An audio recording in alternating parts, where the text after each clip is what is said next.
everyone, you're watching PokerNews.com and welcome to our coverage of the European Poker Tour Season 13 stop in Barcelona. I am with Nick Petrangelo. Now, this has been an incredible year for you all the way around, starting in January and just hasn't stopped.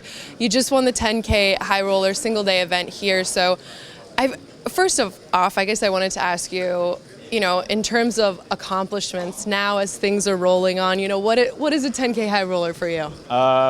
It was really meaningful to actually win, get first place, because even though I've been doing really well, I've had a lot of fourths, thirds, seconds, some close calls that didn't work out.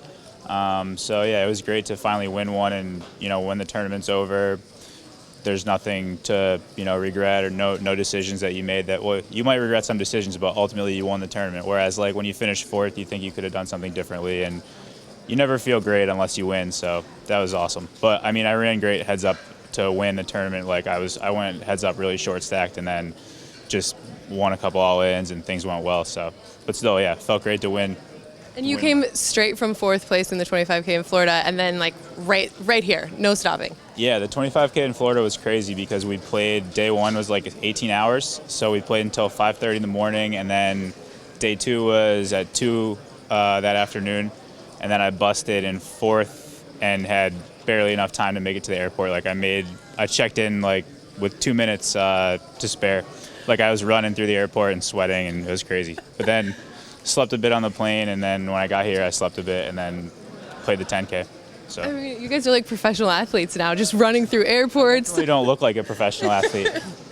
Well, I wanted to ask you too. So Donnie Peters kind of famously called out Fedor he basically said, of course he's winning tons of things. He's obviously a great player, but he plays mostly really small field events. And it seems like now you're also, you're just among these kind of players who are consistently cashing and doing well in these really small field, high buy-in events. So do you think there's any merit to kind of that statement? I think, yeah, there's definitely a ton more variance in the bigger fields, so it's hard to judge who's playing well and who's running well, because going deep in those things a lot is, they're huge fields and a ton of variance. Whereas you realize your equity a lot quicker, and